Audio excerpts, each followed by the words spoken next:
What's the quickest you've ever quit a job because they have either lied to you about it or it's not what you signed up for? What was it? I was looking for my first part-time job. I walked into a restaurant asking for a job as a waiter. They said to come back tomorrow for a training shift. There was no paperwork. Never even asked for my ID. I didn't know how it was supposed to work. I worked for 3 hours taking orders and bringing out food after they went over some training. I then went to ask how I'm going to be paid. They said there was no pay the first 3 months since it's a training period. I went home and never came back. Story 2. Lasted a couple weeks. I quit because my boss liked to yell and scream at everyone. The last straw was I had to wait over a half hour until he got to the office to open up. He was 15 minutes late. I was not on call that week, so I went to sleep the night before around 10 p.m., about an hour past my bedtime. Evidently, a server went down at their data center around 3:30 a.m. and even know where it was. I was so new. He started screaming at me as soon as he saw me for not responding to the email from a trouble ticketing system I didn't even have access to, nor did it send me notifications yet because he didn't add me to the list. He kept yelling at me for 20 minutes. I didn't say a word to him, just tried to ignore him. After 20 minutes, I turned my PC off, shook hands with one of my coworkers to say goodbye, and just left without a word. Story 3. Walked off with a whole crew over safety one time on day 1. Company wanted to dig out a utility trench in an old neighborhood in between houses and streets. In places, it had to be better than 20 feet deep, and there was nowhere that had more than maybe 30 or 40 feet of access, meaning I couldn't slope or bench it adequately. Mind, this is in California riverbed dirt, which is sand full of rock and caves and as fast as you can dig it out. Asked about shoring and trench boxes, and the boss said, "It's fine, it won't be open that long." We spent about 5 minutes calmly explaining how far up his ass's head was lodged, then walked off. Story 4. Got hired to do it, told it was breaking down, and setting up systems for various companies. Fantastic, I know how to do that. The pay is good. I get to pick which contracts I take or don't. First job was a 2-day one for a uni library that was like 2.5 hours away by train. Had to be there early, but they were putting me up in a hotel for a night, and I got a travel bonus. Get there, and for 2 days, I was literally organizing books on those rolling shelves libraries have by the Dewey Decimal System. Turned out it was the end of the move, and we were just tidying up. Whatever, I got like $800 for that, and it was pretty chill. Next one I take is another UNI, actually my first UNI, setting up their new chemical engineering building. Get there, and we're literally just moving lab equipment from the old building to the new, not even setting it up. Pretty crap, and I'm starting to ask questions, but I got paid for the full day even though we had finished by lunch. Third and final was working at the Reserve Bank of Australia. Very secure building, have to be signed in, federal police there. I have to check my bag, can't take it up. Our boss that day was like an hour late, so I'm already miffed. We all go upstairs and we first get a security briefing from a cop explaining no phone. We're not allowed to go anywhere without a police escort. Makes sense. Then our boss steps up and explains what we're doing. Basically, one team was moving their office up 2 floors and needed all of these crates of documents to come with them. We were to load them onto those flat movers trolleys with no handles, get in the lift with our cop, and unload upstairs. Repeat as necessary for 3 days. So we're about to start, and I pull him aside. Explain no uncertain terms I was quitting on the spot. I was misled about the job and am severely overqualified for this. I have multiple high-level ET certifications, and that's what I signed up for. He tries to get me to stay, explains he's got those too. He just had to do the grunt work for a bit before getting to do the actual stuff. I just come back with, even if I believed you, I don't want to work for a company that will so brazenly lie to and mislead people so they can scrounge up employees. I'm quitting. Here's where it got awkward because we only had 1 cop. So boss man has to go off and find a second cop to escort me out. I'm standing there awkwardly for 10 minutes.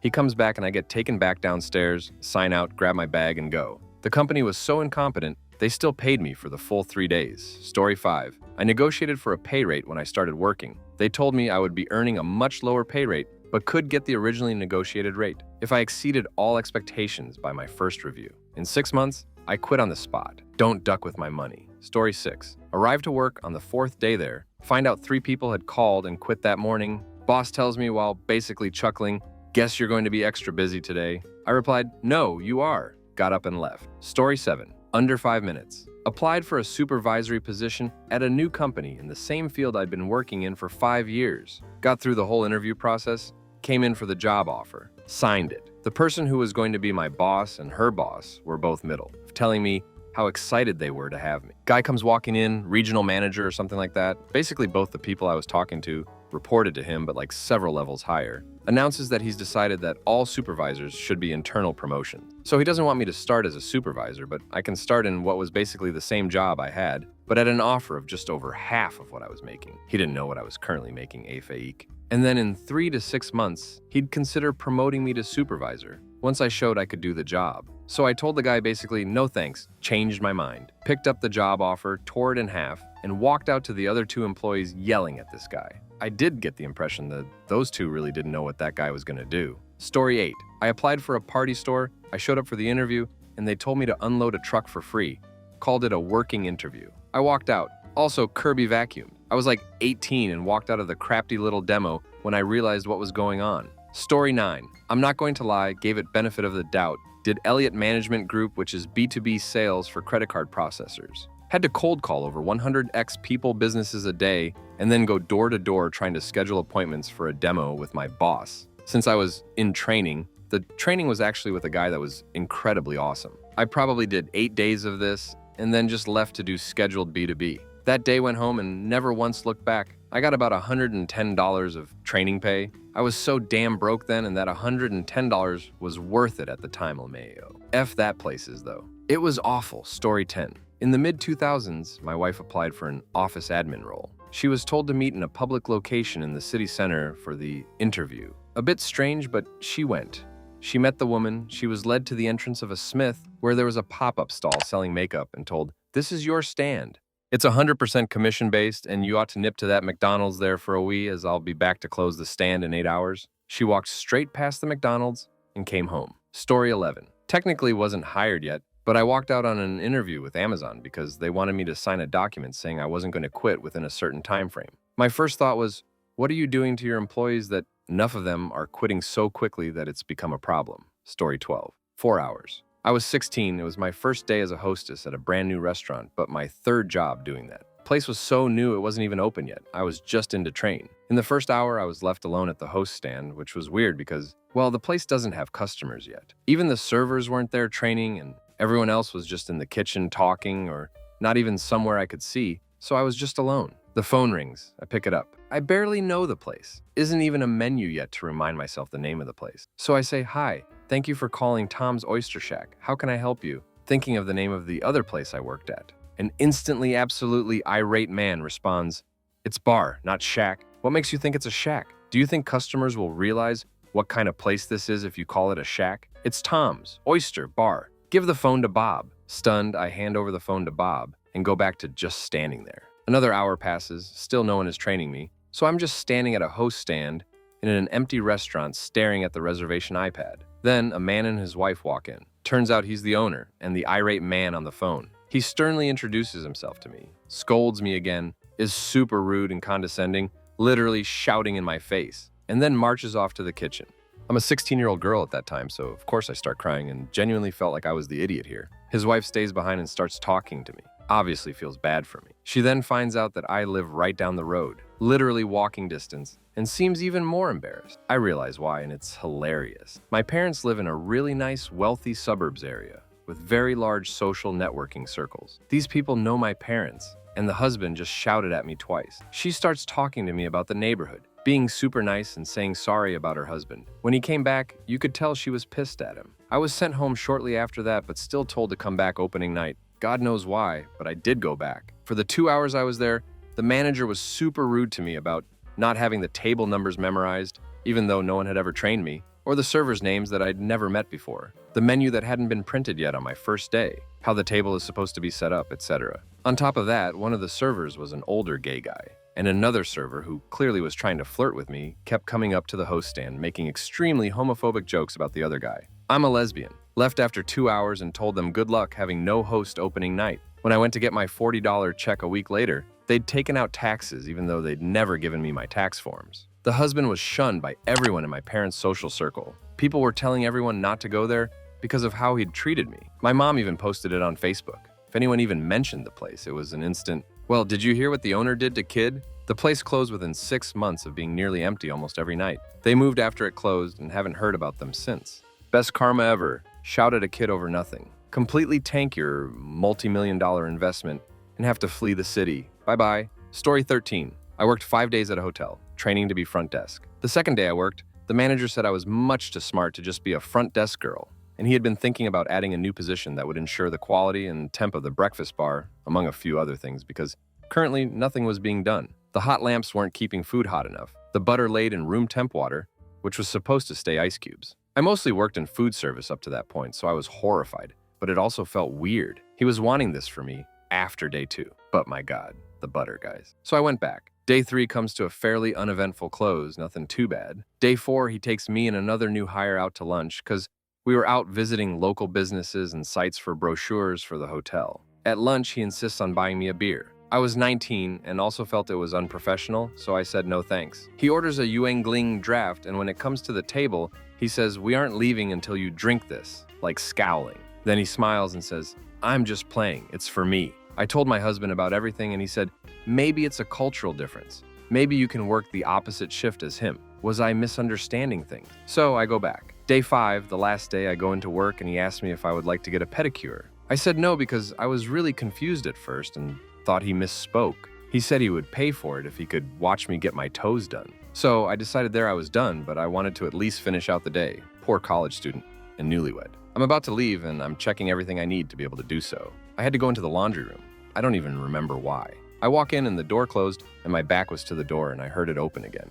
I turn around and it's the manager and he grabbed me in a bear hug and said, "See how nice this is?" It wasn't fam. I squirmed and he finally let go and started speaking, but I ran out of the room, ran behind the front desk and got my purse and left. I reported it to the corporate office contact, but that ended up being the owner of the hotel, who was friends with the manager. So a whole lot of nothing happened. But anyway, that's the tale of my shortest job. Sorry, so long, I'm really bored. Story 14. Had a job interview for a competing company offering similar services for enterprise MSP stuff, network, server expertise, etc. Was still working for a local company, but they were getting bought out because they finally got some long-term multi-million-dollar contracts with some colleges and similar. So I wanted to check out the other companies in case the new owners wanted to gut the place like they usually do. Checked out a place called Atos, a French conglomerate-owned MSP. Had a friend that worked there before he came to work for our place and was considering going back if it went sideways with the ownership changing, but knew it was a way more strict place with its own mildly insane internal policies that probably didn't change. So he was against them for that. I applied anyway and just decided it could be worth a try, or trial run at the very least, just so I'd have something else. From what I knew, it was a decent paying place, and you could get bonus and raises pretty regularly as long as they weren't losing customers, as they were a fairly large group, with thousands of customers just locally, and I was looking at getting into a higher up position towards an engineering role to support their network monitoring. Got an offer for a decent 9K bump on my current salary after a phone call and a couple emails. Knowing more than most about how the internals of the company work already, I figured that'd be useful to be able to talk about or ask about. Turns out they had gotten even worse since the just 2 years ago since my friend left. I discovered when starting my interview with the guy who was supposed to be my boss, if I accepted. This guy was 10 kinds of slime and smoke. I knew within the first 10 minutes of the interview, something was off because he was the only person I talked to until the end. Knew he was full of crap about a few things, but kept up to see what the deal was, and it just got worse and worse. Apparently scared the hell out of him. Once he figured out I already knew half the stuff he was telling me would never happen, and the worst of it was, when we got HR in on the interview for the paperwork signing, and I'm looking over the offer, which was a blatant contractor to hire agreement with the pay being about 2/3 of what was discussed with the same old tired bullcrap of, once you pass the evaluation period, the pay will increase to what we discussed, which ignores entirely why anyone gets a job at any of these corporate hellholes, is to pay my damn bills. And they act like it's some kind of great service. They are offering you to become an elite worker drone. Regardless, I said, I'm good, and walked out. And he tried a few more lies to get to sign and even had the audacity to call me and try yelling at me about wasting his time. And I promptly reminded him that he was a lying sack of crap and never looked back. Eventually, the place I was at had a big and messy restructuring, but somehow they actually didn't let go of more than a handful of people. Admittedly, those people did have bad performance records. Out of the about 600 people we had at the time, it was a good outcome, and it's only gotten bigger and expanded since then, but damn what an interview that was. Story 15. I quit a summer job as a teenager because it was a bunch of angry fat guys yelling at us all day while we moved furniture. No lunch, no breaks, only yelling. Me and my friend joined up together. We left on the same day, the first day.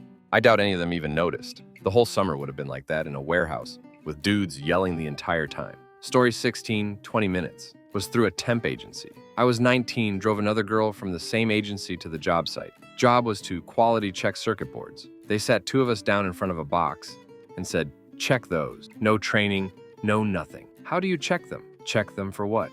Damn if we knew. We looked at the box, looked at each other, and ducked right off out there in story 17. I was lied to at an interview, 2006. I was 20, desperate and broke. The job was advertised as a customer service representative, office-based, was relieved to have finally gotten a stable job with a half-decent salary. On the first day, I was driven 60 miles from where I lived to a large village for the purpose of observing face-to-face customer relation. Two representatives drove me and two other new starters there. Not much conversation during the journey. When we arrived, I was told to don a tabard with a well-respected charity name emblazoned on it. Turns out it was door-to-door canvassing. The two reps were salesmen. They told us they were specifically targeting the elderly. They repeatedly lied, bullied, and guilt-tripped pensioners into signing up. They told barefaced lies that us new starters were from the charity as supervisors. They lied about working directly for the charity, when in fact they were on commission for a separate sales company. Felt sick to my stomach for the vulnerable people they just conned out of a fair bit of money.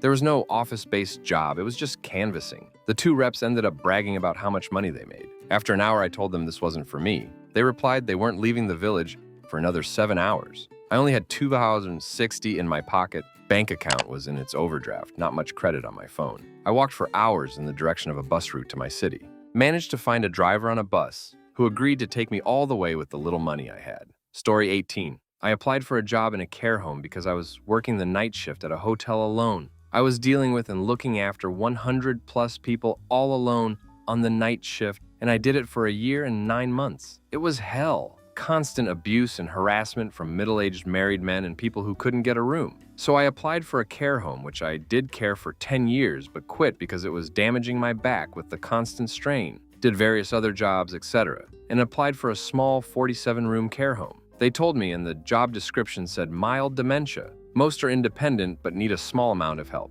They get moved on when their dementia gets severe, blah, blah. I thought, perfect, I'll apply. First, I did 2-day shifts, and I thought, not bad, I guess. So went on to nights. I was planning on going on to nights, but they said I'd need to do a day shift or 2 to meet the residents, as most will be asleep by the time I arrive for the 12-hour shift. I thought, perfect, cool, I can do this. Yeah, 2 hours in and everyone was still awake. Had to put everyone to bed and they all suddenly lost the ability to walk like the management said they could. I was in pieces on my second shift. I'm getting anxiety just sitting outside now before the shift, like at the hotel. It's absolutely nothing like they said it is.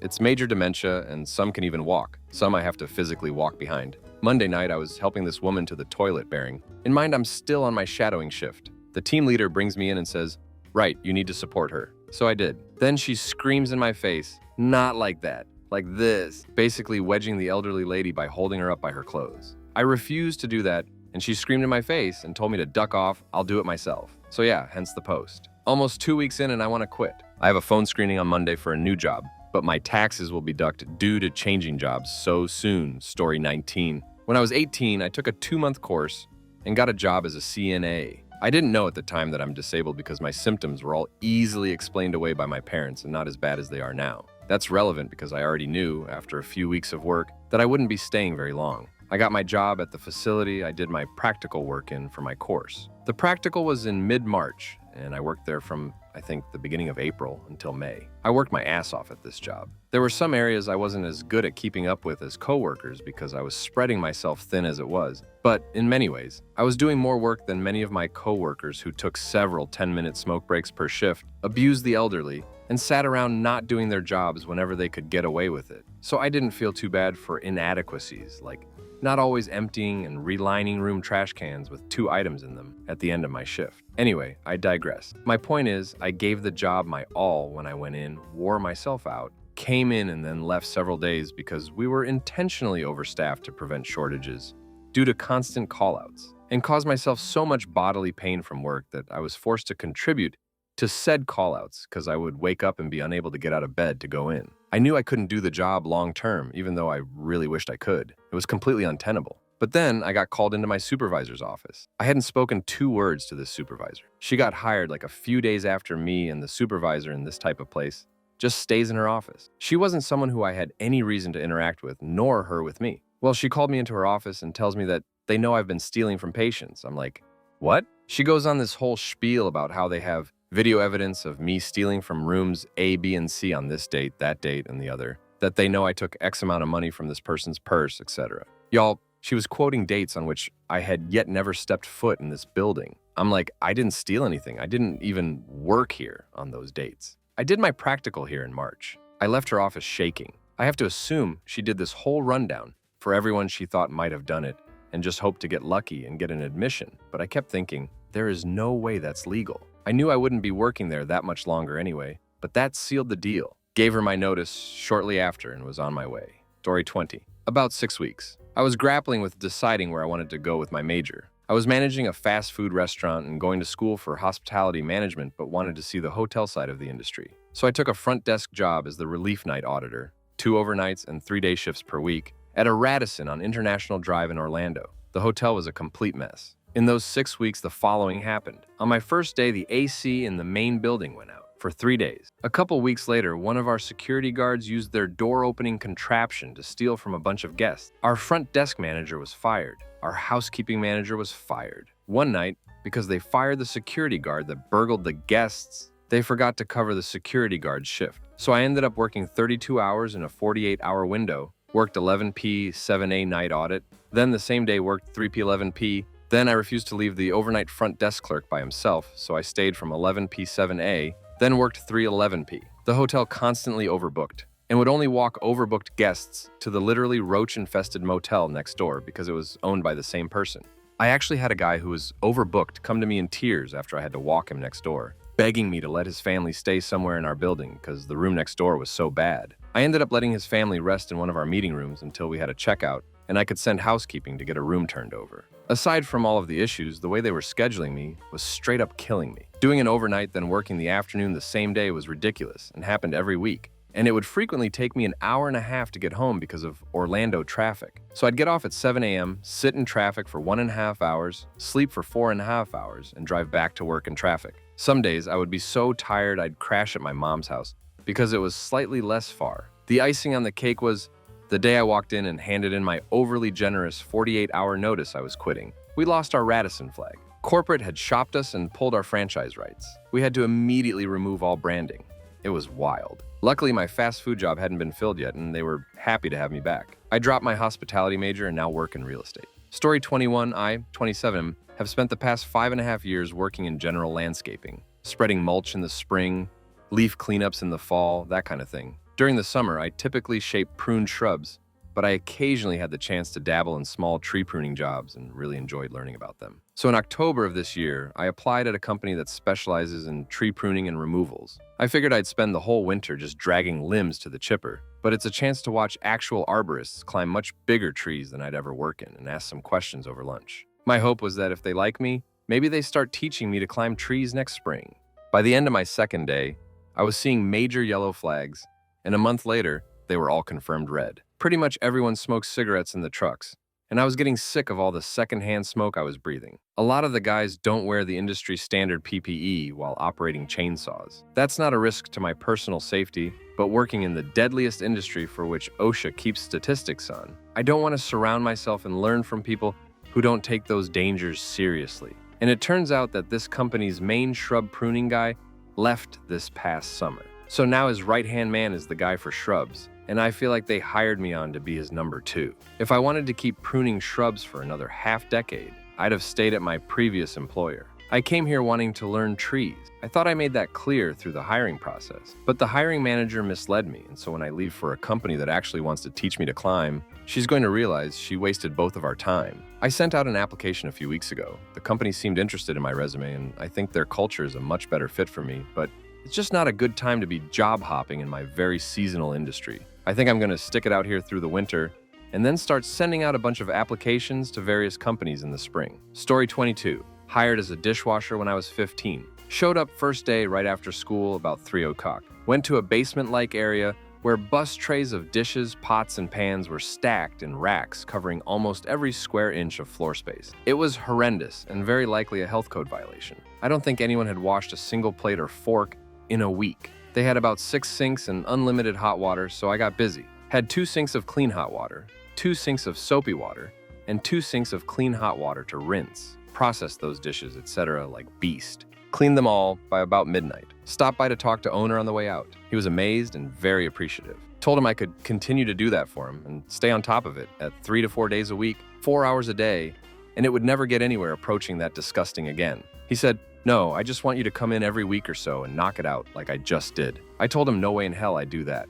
Only did it that one time to show him I was organized and a hard worker, and that I just assumed that it got that bad because their former dishwasher had left for some reason, and it took a minute to get someone in. Not that that was normal for them. I told him to pay me, now, and we'd part ways. Ducker called me for 3 months, asking me to come back. Nope, screw me once, shame on you. Screw me twice, shame on me. And for the record, my dad taught me to finish a job I start. Never quit in the middle. That's the only reason I didn't walk out the minute I saw that room. He would have never understood how awful that room was, and would have been disappointed I didn't finish the job. Fast forward 9 years to when I was just starting my first real job after college. After 2 days, I was losing my mind, sitting behind a desk, reviewing financial data. But that lesson came back and I didn't quit. Stuck it out, got a series of promotions, and ultimately spent 40 years there. Hated 30 of those years, but today I've been retired for almost 20 months and my wife and I are living our best life, financially set. The juice is worth the squeeze, but damn, I hated washing those nasty, dirty, cigarette-caked-on dishes. Story 23. Within the first 3 hours, people were clearly miserable there.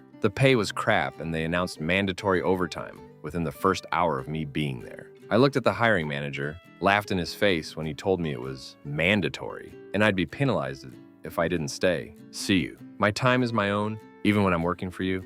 Story 24. I worked in a restaurant and a resort at the time. A new manager at my resort got hired and I found out he was well known by another manager at my night restaurant. Turns out he was a well-known douchebag. He was full of it. At the time, I couldn't drive, so I biked to work and used the resort facilities before work. One day after this dude was hired, probably after a week or so, I was late by 5 minutes. I'm never late, but in this case, I was at fault. Guy pulls me into his office and I got and listened to him drum along with his garbage and ego. It was hard because I had insight from my other restaurant that he was that was known to get hired, fired, disappear, and then crawl out the sewers eventually at another restaurant. Hard to show respect in this case. So after listening to him go on for a while, he proceeds to suspend me for a week because of my tardiness. A week's suspension for a first offense, 5 min late. I stood up and reached out my hand and said, "Pleasure working for you." He didn't shake and he didn't like that I was dismissing him. So he starts up saying all things negative. I walked out the office. It was a long walk back to the resort dining area, so he's following me,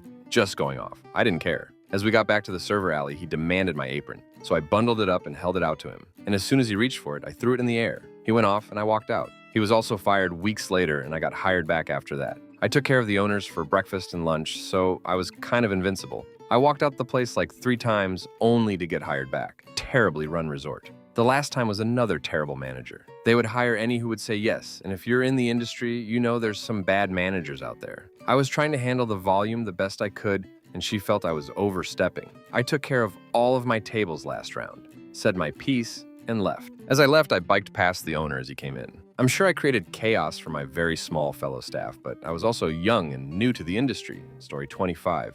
I got hired as a dishwasher at a local busy pizza place. I was 16 and just wanted a job. I started the same day that I applied. I was in the kitchen for 30 minutes before I was getting yelled at by one of the managers for not doing some work, but I was never told to do or knew what it was. I walked out like an hour into that shift. It was $5.15 an hour and hostile. Story 26, 13 days. After the COVID vaccine had become widely available, I was hired into a middle management role for a large, well-known entity that had developed some solutions for COVID testing as part of its business. The position was in office. My boss was remote in another state. My first week at the company was spent on some mandatory HR stuff and sitting in remote meetings with various team members and consultants. My second week was spent out of state at a big company-wide event. I met my boss for the first time for about 20 minutes on the first day of this event. I saw them again for about 5 minutes at the end of the trip. Monday of the following week, I show up to work and am kind of looking for things to do as I had not received any follow-up from my boss, nor did I have any real direction on training. I spent a lot of time making calls, visiting desks, and sending emails asking for direction while reviewing product information. At 3 p.m., I learned from a colleague that there was apparently a COVID outbreak amongst attendees of the event I'd attended, including my boss, who never said anything to me about being out sick. and a bunch of other people with whom I'd had much longer interaction. We had COVID tests available on site, but they weren't available to people with suspected infection. So I opted to leave to do an at-home test and work from home to isolate after exposure. I finally got a call at 2 p.m. the following day from my boss, who seemed angry that I wasn't in the office. My COVID test was negative, so I came in on Wednesday and was greeted by HR, who was going to write me up. I put my badge on the table at that moment and walked out. I'm now blacklisted from working for the company or its subsidiaries. Story 27, second day of my zookeeper internship. Having to clean the big cat night houses the night after a storm when they all stayed inside and sprayed and pissed and crapped all over. I thought I had a strong stomach, but holy hell, I was puking my absolute guts out. I ran out for fresh air. They told me to just stay in there till I got used to it, but I just couldn't do it. Had to quit. Tiger crap is nightmarish. Story 28. It was a fireworks packaging and palletizing job, would have been for 8 hours or so, starting at 5 a.m. I accepted this temporary job to pay bills, of course, but I knew it was going to be rough. In maybe 10 minutes of a meeting when I showed up with a dozen other jites, plus maybe 2 minutes explanation of how they wanted things done, my job was to close, tape up, lift a 40-polyethylene box at a time to stack on a pallet into a latticework of boxes up to 8 feet high, and then run around the box tower with plastic wrap. Important to note, I showed up to this job at 440 elves. Being a fat kid and fat guy, I'd been told, "You need to do more," where my family would criticize me often. I took the job because I needed money, but a small part of me was trying to see if I could even do something like this. The answer was no. Those dozen other people got placed in relatively easy positions on this line of work. They put the most out-of-shape guy in the most physically demanding position. That running around the pallet I mentioned? Yeah, there was a forklift guy watching and waiting for me every second. A job that requires speed, some physical accuracy, nimble on the feet, and cooperation where nobody gave it.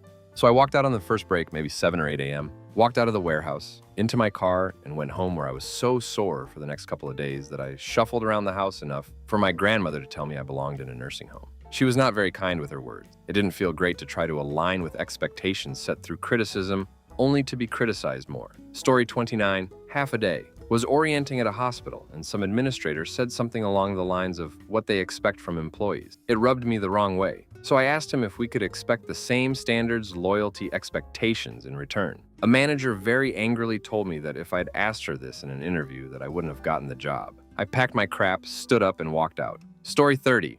I worked at a Verizon premium retailer right when smartphones started to come out. I worked there for 3 years and absolutely loved it. Since it was a family-owned business, they didn't have KPI, and commission was flat rate per contract or feature. It allowed me to not feel like I had to push unneeded features like internet on older people that didn't need it, and could work with customers and find the most optimal solution for what they actually need. And top it off for a part-time college student, it paid really well, about $25 an hour average. I quit in order to follow my new wife for her military training. A little over 2 years later, I was back in the same college town and finishing my degree. So I called my old manager up and he hired me back immediately over the phone. What I didn't realize is, in that time, the family-owned company sold to a competitor. My first shift was more to just fill out paperwork and take some online training required by Verizon. I found out that commission now was a sliding scale based on KPI and what percentage of new contracts had data plans. This was at a time when only about 50% of phones being sold were smartphones, and internet packages were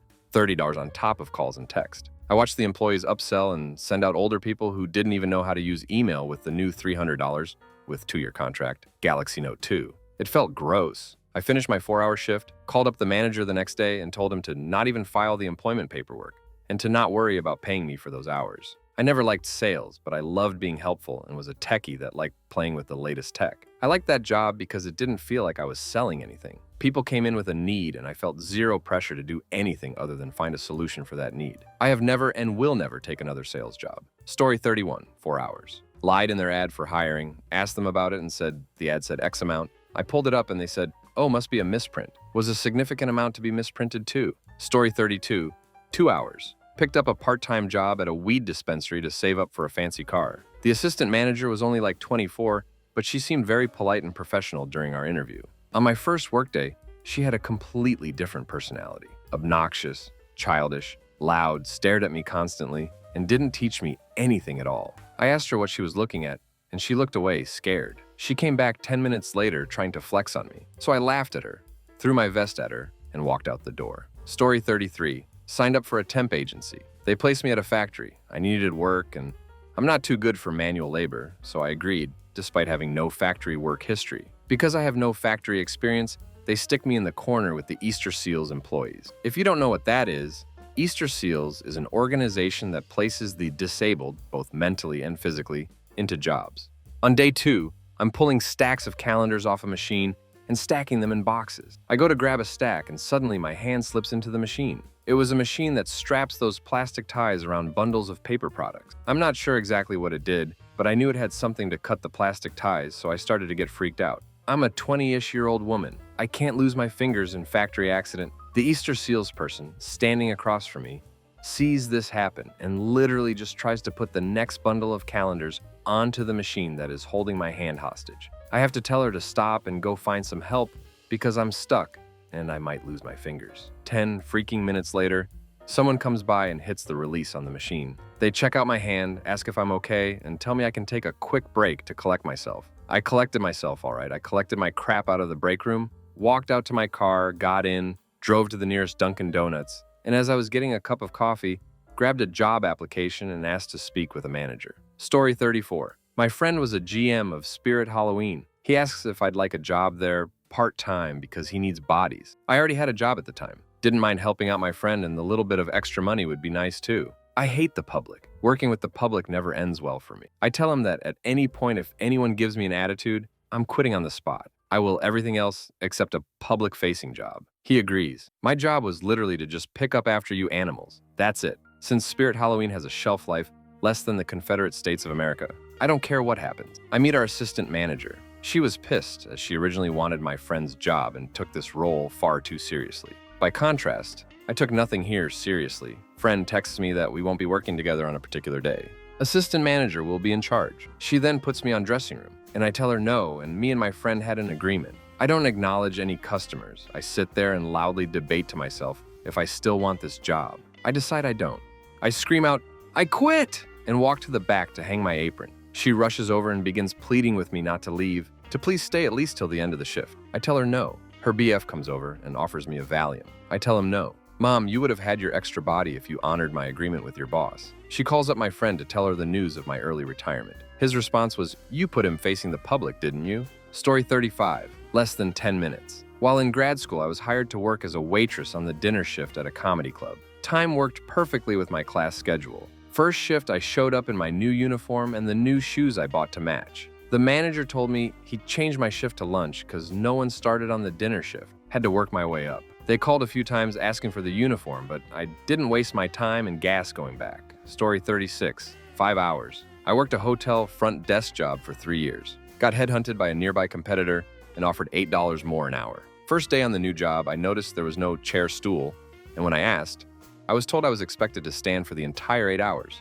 despite the fact that I was only ever working for around 2 of them. The rest of the time, the lobby was empty and I was just supposed to stand there like a robot. I sucked this up and decided it was worth the extra income. Halfway through the shift, I was told I had to count the drawer down. This was odd because typically we only count at the start and end of shift, but the manager said he liked a mid-shift count to keep everyone honest because he wasn't there at start of shift. This made no sense to me since I was signing off on it at the start and end, so if it was off then, so I start counting the cash, with this guy literally standing over me, breathing heavy. Every time I'd start, he'd snap, "No, no, no, you count this way," and show me some overly convoluted way to count change that slowed the whole process down. I'd worked at an arcade in the mall and could quickly count quarters by 4s, but he insisted on picking up each one individually, plinking it into the tray and saying 1 out loud, and I mean 1 every damn time. Not 2, then 3, but 1, 1. We typically had $20 in quarters alone. He kept yelling, kept insisting I do it his way. I walked out 20 minutes later. Story 37. I quit at my second shift at Blockbuster Video.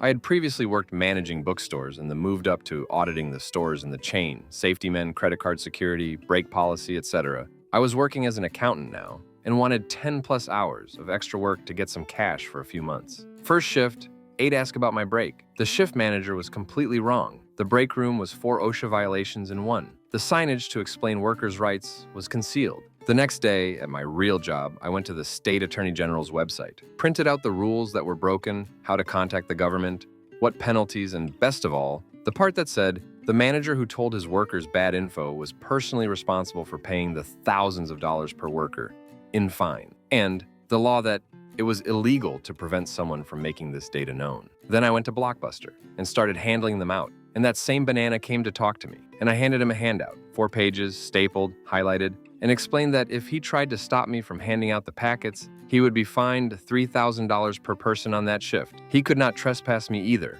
per one of the laws I had printed out.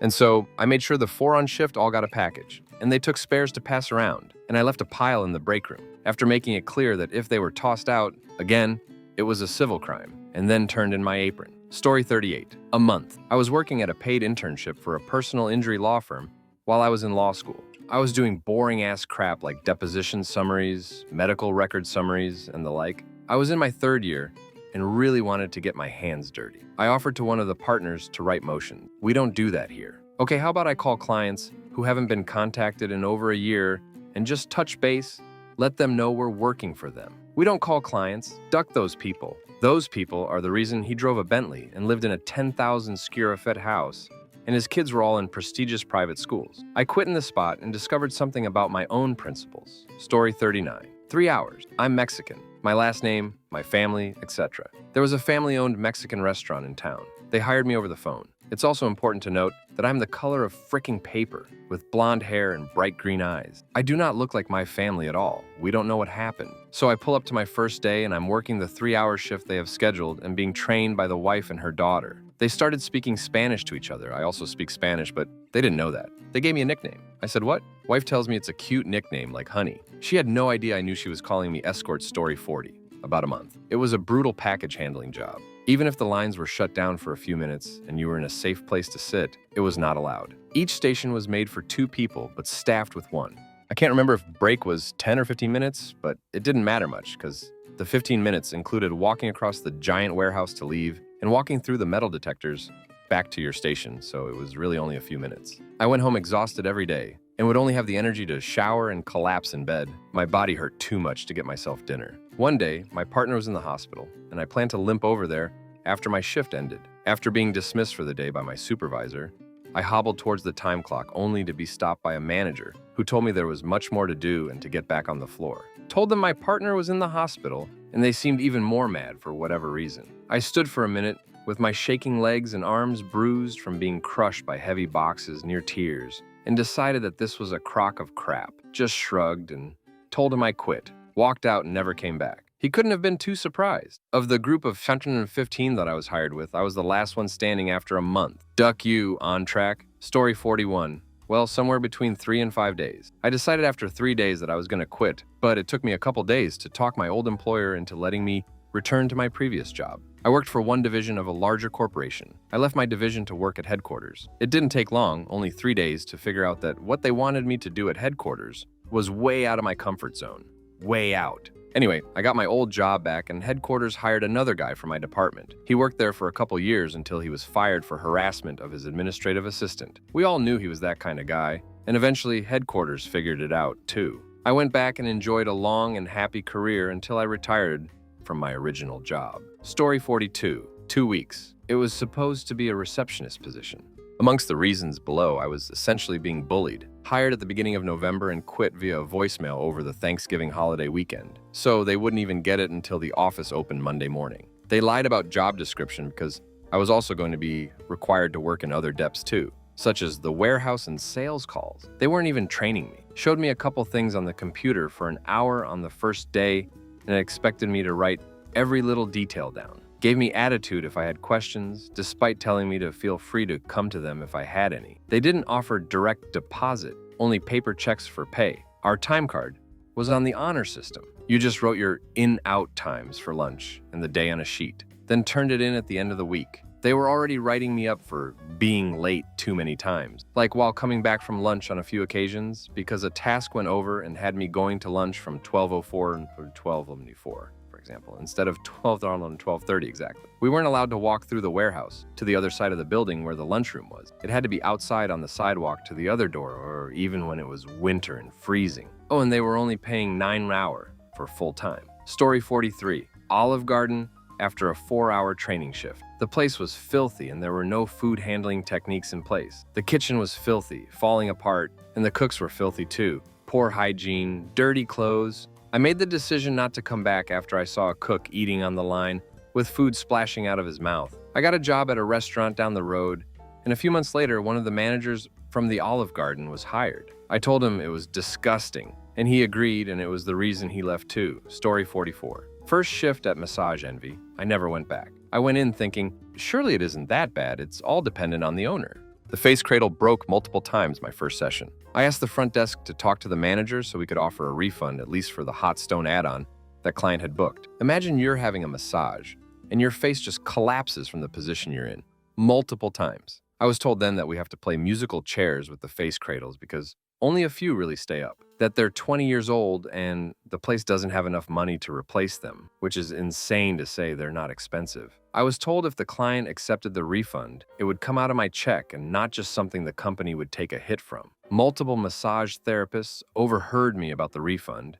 and told me I obviously care too much about the clients. I was told the business doesn't care about us or the clients, so we shouldn't care either. And I was told to tell my clients to just lay their heads sideways when I was working on their back. If the cradles decided not to work, I do a lot of deep tissue, and that neck position would get really uncomfortable very quickly. Anyway, the general lacking of a support from the owners, other employees, and the disdain for the clients showed me within a few hours I wouldn't survive there. Never went back. Story 45. When I was 18, my buddy got roped into I don't even know what to call it. It was advertised to him as a job with real business experience. And basically, the job was him running a painting business. He recruited employees, begged friends for help. He contacted potential customers to see if they wanted houses or fences painted, and he'd coordinate it actually getting done. The weird part was he was only allowed to buy supplies from the company that set it all up, and the company took a cut. I couldn't for the life of me figure out what the company actually did other than a pep talk and skimming off the top. They used bog standard paint that they actually charged a markup for. Would have been cheaper for my friend to just go to Home Depot and buy it there. Exact same paint and everything, and at the end of each job, some dude would pull up and take money. No idea what that was about, and I told my friend as much. If 4 of us worked on a job that paid $400, then we were all supposed to get $100. That was the deal. But then the company guy would roll up and take $100 off the top. It was insane. I have no idea why my friend would do that. I had nothing better going on, so I did it for a few days, but after being fleeced for a few $100s I was owed, I called it quits. Story 46. In 2008 or so, I got hired to drive around and fill up those newspaper kiosks or whatever that you used to see around. This job was painfully boring, and my trainer was even worse. After about 3 hours, I couldn't take anymore, and I just bolted from the truck while he was inside somewhere. I had to hide out for a while in different spots to make sure he didn't find me. I did spot him driving around and looking, but eventually made it home. Prior to that, my shortest job was as a vacuum salesman. I quit on the 3rd day, only to be called by the sheriff later that day because a colleague accused me of stealing her hairbrush. Story 47. Maybe 2 hours. Behold the tale of my first job. It was Munch's Froyo, and the only person there was the manager. She showed me how to do everything exactly one time and then retired to the back to watch YouTube on her phone. She neglected to show me how to use the register, mostly just showed me the inventory and how to sweep/clean up. Customers come in, I'm sweeping up the mess the previous customers had made. They go grab cups and start filling them up. Manager comes storming out and pulls me into the back to say that I should never be cleaning in front of the customers and that I should have immediately gone back to the register. She brings me back to the register and shows me how to ring them up exactly one time and then leaves again after clearing it. I tried to ring them up but couldn't for the life of me remember what buttons she had pushed. She comes back out after a couple minutes, and at this point my eyes are watering and my face is red and she can see that. So she sends me into the back once again. I told her I couldn't do it, changed back into my clothes, and left. My biggest gripe would probably be that the uniform she had me put on was not only way too big, but it was also incredibly dirty and smelled like it hadn't been washed in a week. Story 48. Less than a week. It was at a restaurant I had worked at previously and left at the end of a summer in college. I was hired this second time to be a barista. I was specifically looking for a barista job at this point in time and had experience. My first couple days, I was made to work the candy pastry counter, not what I signed up for. The kids working there didn't even know what we were selling, and not everything had labels. Meanwhile, all I learned of their coffee bar was that none of it was maintained properly or cleaned properly. They didn't even have cleaner for the espresso machine. I can't imagine how much grime is up in there. They also had no management, except the business's accountant trying to fill in along with the owner. The last straw was hearing the owner bad-mouthing a girl who walked out on her shift. This poor girl was practically having a breakdown because she had been trying to quit for a couple months and they had been guilting her into staying. Meanwhile, her grades were plummeting. The owner literally said, Well, the semester's almost over anyhow, so it's not like she can get her grades up now anyways. That evening, I wrote out a very long email and let them have it over how awful they were as a business and people, and that I would not be coming back in. Story 49. I did sales in a niche market and was really good at it. I had a client who worked in a similar field and kept trying to get me to come work for him part-time. I eventually told him I would give it a try. There was an expo coming up that he had a booth in and asked if I wanted to work that with him. I ended up selling 3 units at the festival the first day, which was about $20K in sales. I should have got a big commission of these. Because I wasn't as familiar with the specific products, I had asked the boss a few questions on specs. At the end of the day, I was asking questions about the commissions. He told me I didn't earn any. They were his sales because he answered the questions. I told him to go duck himself. Don't ever come in my store again. And I sought out the people I made the sales to so I could let them know not to trust the guy. Story 50. It was some temp company. I got a call that a place wanted me. Same day. As an 18, 19-year-old trying to get any kind of job that wasn't fast food, I was super excited. I get to the place, and it's a warehouse. I thought first time ever doing warehouse work. I was excited to learn something new. I got there and started around 3 p.m. They placed me at the end of an assembly line, taking finished product, packing them, taking them to a pallet, and then wrapping that pallet by hand from the ground up over my head, roughly 7 tall. The product was flowers, roses, and glass vases. So not only was I expected to be super fast, I had to be super careful too, as the flowers and vases could get damaged very easily. After a few hours of this, roughly around 9 p.m., I asked the floor supervisor what time shift ended. He replies, "When we are done." And I was kind of confused by that. I asked for clarification on when they usually finish. He told me usually around 4 a.m. And I asked what time I was expected to return, and he told me shift starts at 10 a.m. I told him I was done and walked out. Oh yeah, all that was for $8.15 an hour.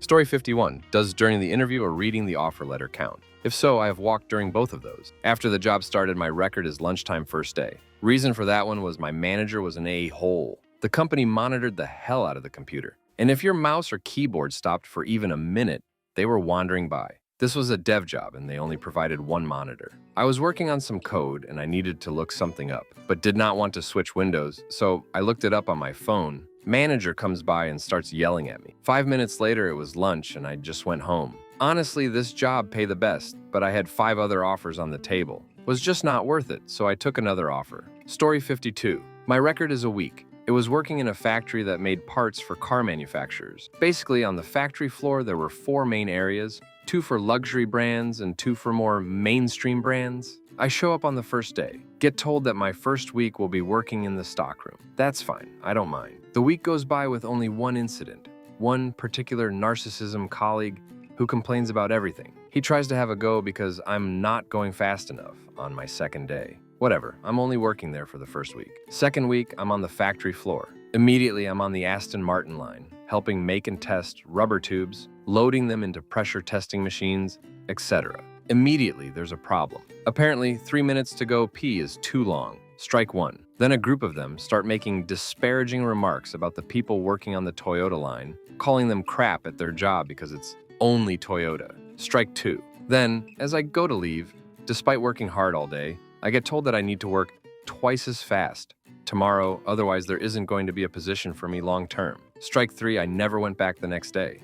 Story 53. Part-time job was in training. The kid, under 25, was telling us how to direct traffic. I've been doing it for 18 plus years at that point as a part-time job with the local sports facility. The company got bought out and we were picked up and trained by this new company in a way that made it very unsafe. That, coupled with the comments that he made about some of the women in the session, then how he does his evaluations of people, etc. It all rubbed me wrong. When I got back home, I called and told them I wasn't interested in continuing the training. They asked me to return some papers, so I did. When I was returning the papers, they asked why I didn't want to continue, etc. I told them that they were going to get someone lost or cause an accident, that their supervisor had made comments about women that were on the edge of being inappropriate. I told them that in good conscience, I couldn't work for him or them if they supported that. I was employed for less than 2 hours, so I found something better. Story 54. Friend worked at a pizza place. That was the only restaurant that delivered in our entire small town. He was delivering something to my house and asked if I'd like to work part-time delivering and only delivering for a few hours after my main job tax-free for like $3.50 an hour. Minimum wage was like $5.15 or something. Sounded easy enough, so I said, all I need are Monday nights off, got off from my full-time job and walked across the street to the restaurant. Like I said, small town. and set off on my first few deliveries. But when I got back, they started showing me how to wait and clean tables, cook stuff in the tiny 150 kitchen, and at closing time, all the cleaning. Was already pissed off. Then they said my next shift would be Monday night. Apparently Monday nights were the main reason they needed help, because my friend had band practice and the other guy had Lamaze classes. Told them I was out, and the next day got a call from the owner telling me how disappointed he was. Told him he should talk to the guy I thought was a friend and the bullcrap he fed me. Think I worked 3-4 hours. Story 55. I had been at the boat factory for a couple days. He asked how I liked it, and I said it's great. He said I'll get you a raise after 1 month, and after 90 days I'll get you another raise and you'll be a team leader. I was like, thanks, I appreciate it. He came out from the office and he said, there's a guy on the phone that wants to talk to you. I walked upstairs, got on the phone, and got an offer to be a lead man on an extruder. I have been making plastic for a couple years. It was about doubled the pay. I walked downstairs and I asked him, do you need 2 weeks notice? He said, what do you mean you told me you liked the job? I said I just got offered a job making plastic, which doesn't require itchy fiberglass. The pay is double and I'm the lead operator.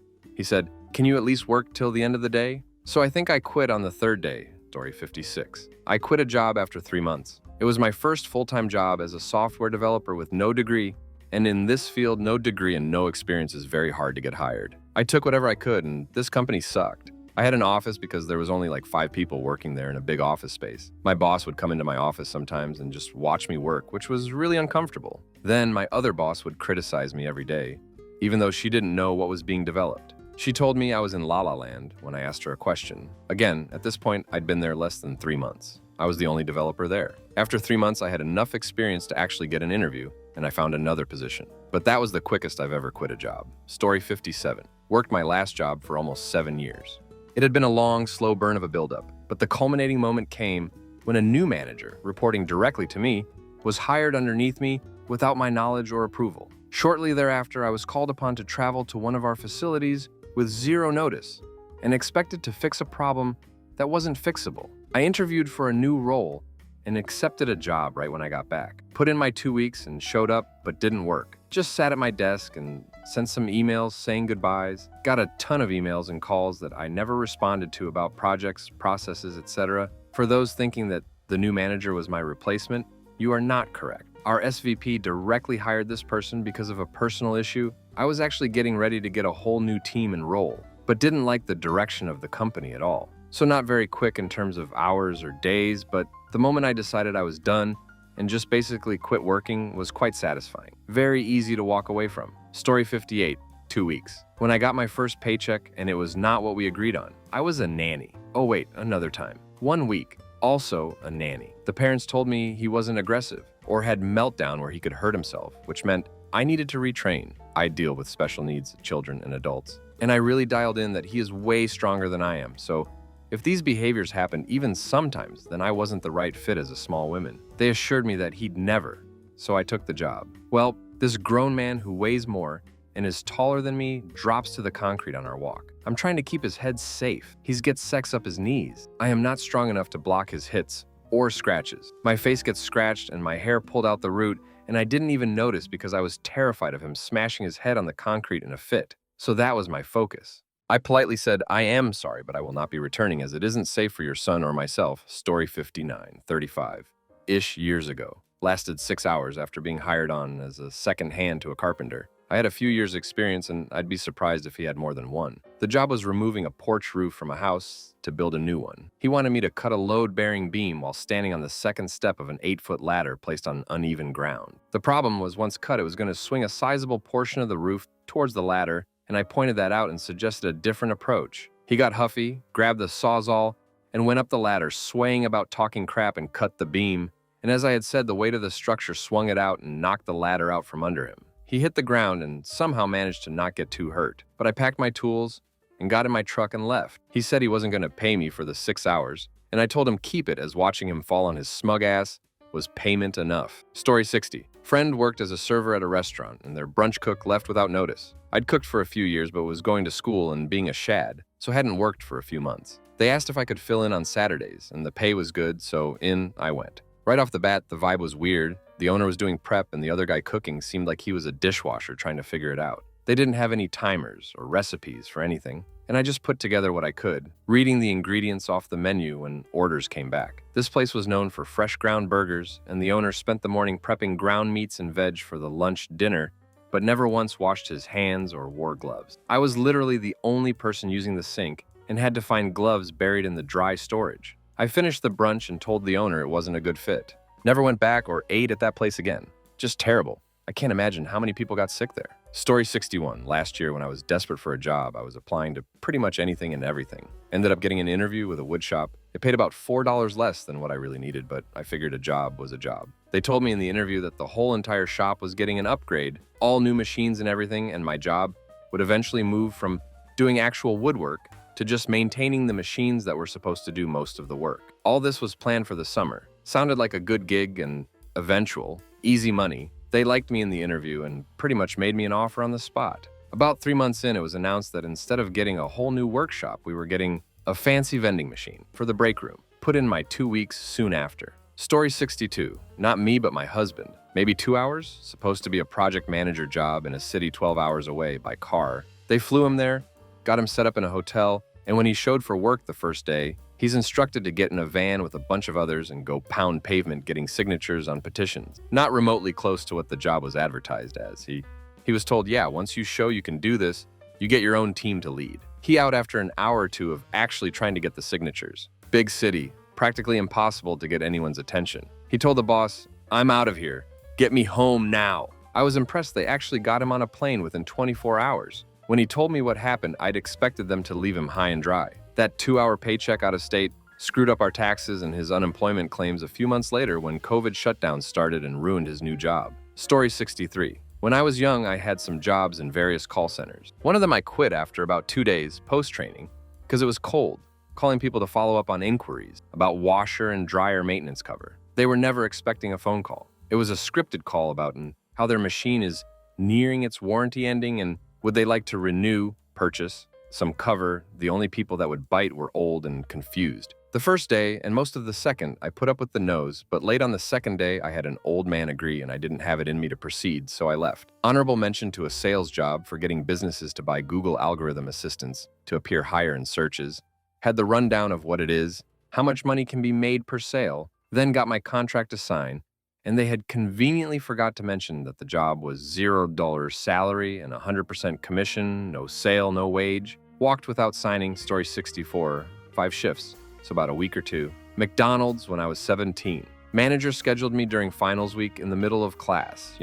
During said finals, I need to take and pass to graduate high school. Deadass said my job is more important and that I needed to be there. Yeah, I left mid-shift, walked to my car, and just drove home. A few days later, they called me 3 hours away on a family trip to try and force me to come in right then and there because someone no-showed. We need you to come in. Someone no-showed. I'm about 3 hours away on a trip, and anyway, well, you need to come back and come in and work. No, too bad. I don't work there anymore anyways. Bye, and hung up. Last time I ever heard from them, I found out the manager that tried to force me to work through my finals got crap canned not long after. Sucks to suck. What sort of question is that anyway? Working a shift at McDonald's or graduating high school? Idiot. Story 65. Gasket making facility. They were made on a heated protrusion mold. First day on the line, trainer gives me gloves. The gloves they gave you were inadequate to remove gaskets off of the extremely hot metal. It felt unbelievable that they were so flimsy, but I thought it was so you don't damage the soft, hot rubber. After about 10 or so gaskets, my hands were throbbing. Took the glove off and skin came off with them,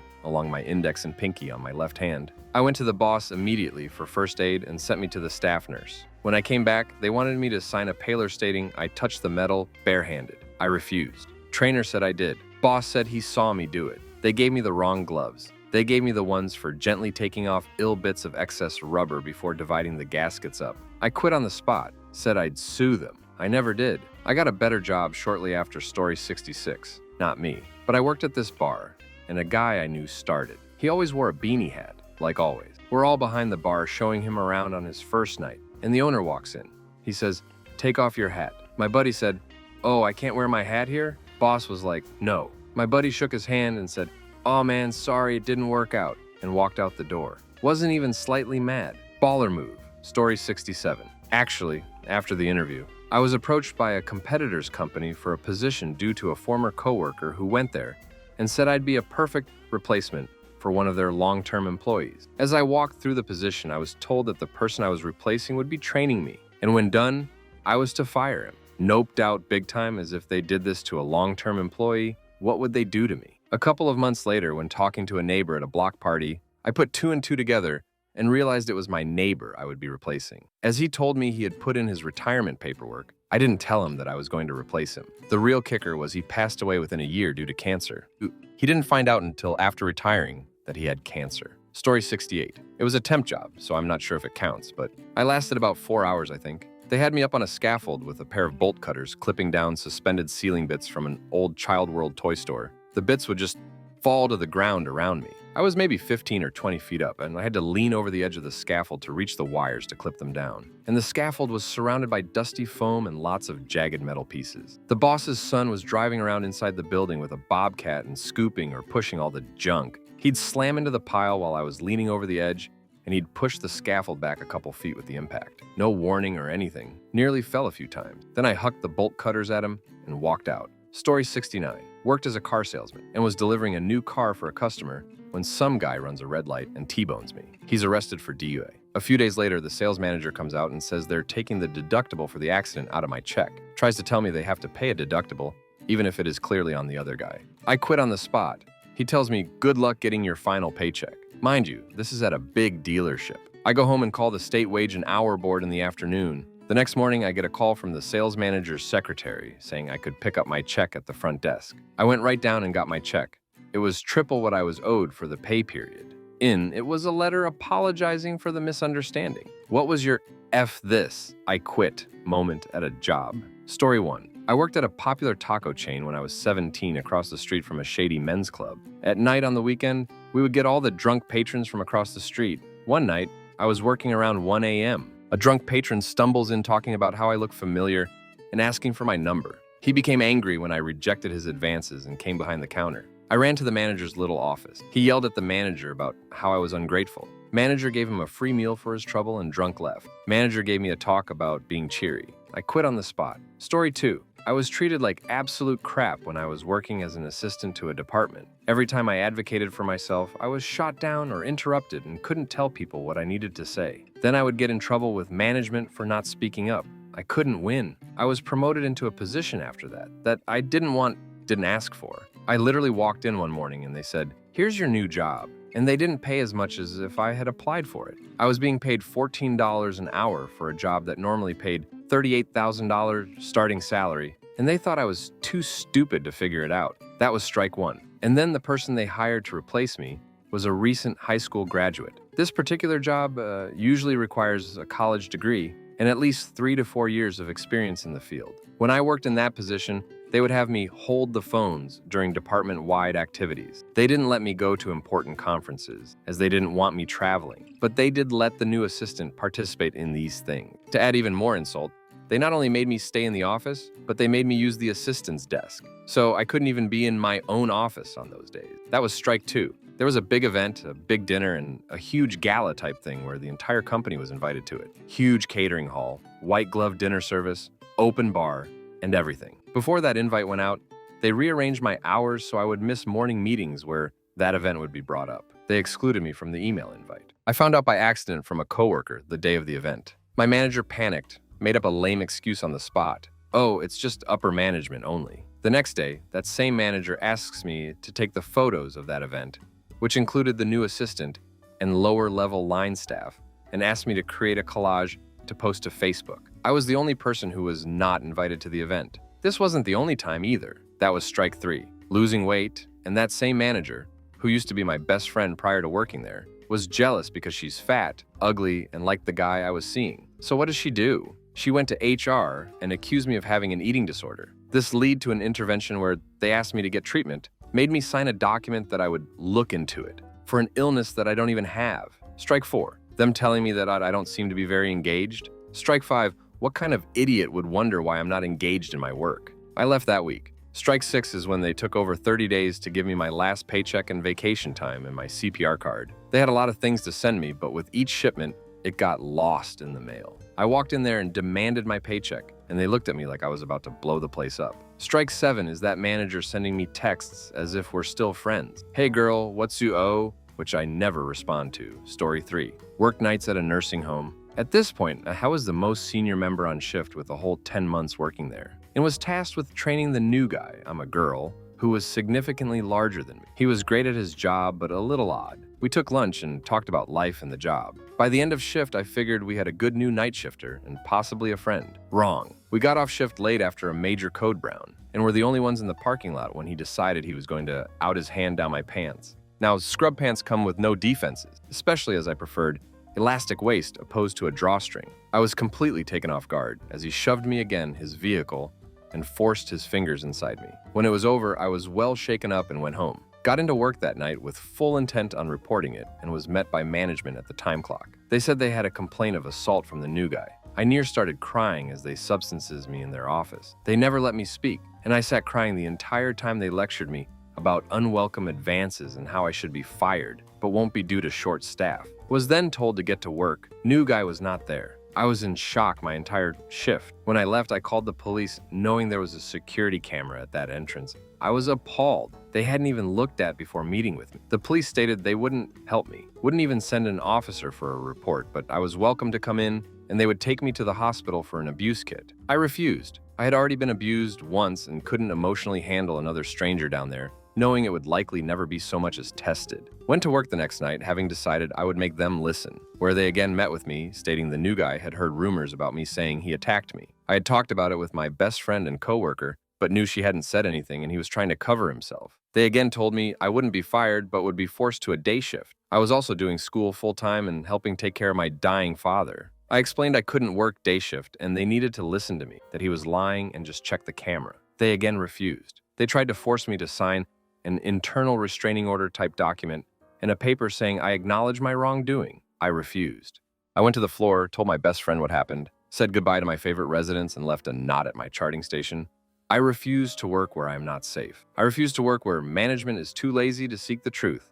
I quit and attached my name tag to the bottom. Last I heard, directly after they had a state inspection and were fined for inadequate staffing, improper incident investigation, resident abuse, and multiple other things totaling nearly $150K. I'm not sure how much truth there is to that, but I wouldn't be surprised. Story 4. I was working as a manager at a shoe store that sold 60% women's shoes. Our men's shoes only made up about 20. I looked like your standard, fresh out of college, white dude with gauges, tattoos, and a beard. I really let them push me around. They moved me between stores until my commute was about an hour for a job that paid about $28K a year. The district manager was trying to impress corporate with budget numbers. She would make us fully staff the store and then call everyone off, leaving the manger to run the store alone, which is a violation of the company's loss prevention policies. If the schedule we made, which was based on sales trends, didn't make the store look full, she would add people and force us to make them leave an hour after they showed up, which is illegal. This made corporate think she was providing us guidance and making her numbers.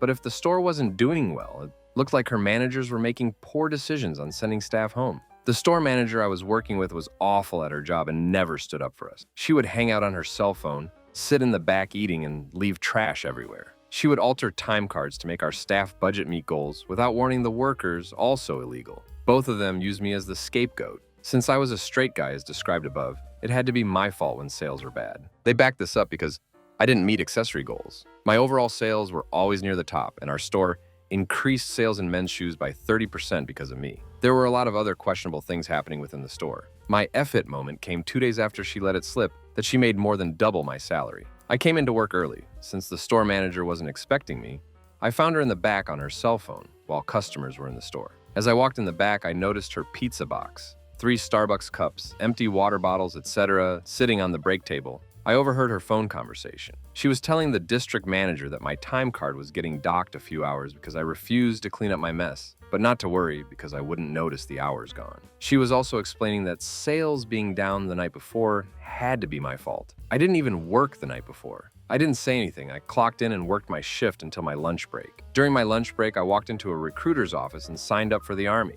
I walked back into the store and explained what I did on my lunch break. I then requested the paperwork that forces them to hold my job until I returned home from service. 2 months later, when I returned home from basic training, I put in my 2 weeks notice. I made sure to let them know that working there was worse than a job that forces me to dig a hole and crap in it. Story 5. I worked at Blockbuster for a year for like $6 an hour. We'd get 10-cent raises every 3 months or something stupid. They hired some new people, and I found out that they were making $8 an hour. I went to the manager and told her that since I had to train them, I should be making at least $8. She told me she had to go over the books and she'd get back to me. I waited 2 weeks. My schedule was getting reduced to the worst shift, Saturdays 5 to close, which basically meant 5 to 2 a.m. because the manager was slow as crap counting and stealing from everyone's drawers.